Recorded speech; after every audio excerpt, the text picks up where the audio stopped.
আসলে পাহাড়ে যে ফ্লাশ হয় তার আজকে বাস্তবতা একটা জিনিস দেখলাম। দেখেন অবস্থাটা, হঠাৎ আমি ঝর্ণায় যাচ্ছিলাম, আমরা সেখান থেকে আমরা অটোমেটিকলি ফিরে আসতে বাধ্য হইলাম।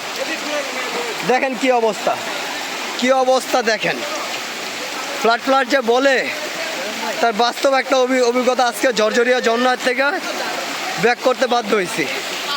কঠিন একটা অবস্থা দেখেন, মানে মারাত্মক অবস্থা। যে এটার অবস্থাটা কি হয়, যে মানুষ কেন যে বিপদে পড়ে তার প্রমাণ হইলো এটা। এ হলো ফ্লাড দেখেন, মানে খুব কঠিন একটা অবস্থা।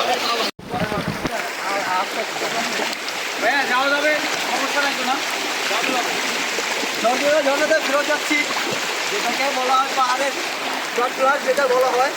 আসলে আজকে একটা বাস্তবতা দেখলাম যে পাহাড়ের ফ্লাড যে কতটা কঠিন, সেটা যদি না আসেন কেউ বুঝতে পারবেন না। পানি তো যেখানে কোনো পানি ছিল না, সেখানে পানির অবস্থা ভাই মারাত্মক কঠিন একটা অবস্থা। আমরা যে আসছি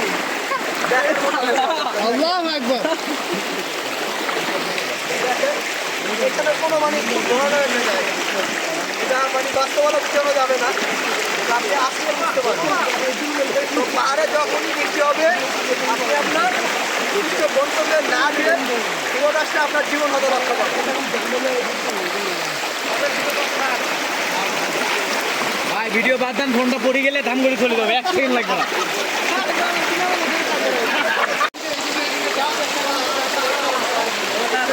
বৃষ্টির কারণে প্রচুর হচ্ছে জিরিপথে। দেখেন কি একটা অবস্থা, প্রচুর রিক্সি একটা জিরিপথ, প্রচুর।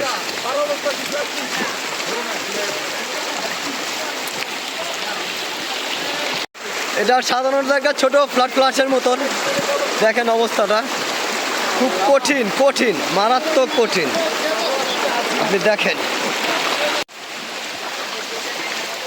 পাহাড়ের ফ্লাশ খুব বাজে একটা অভিজ্ঞতা হইলো আজকে আমাদের, খুব বাজে।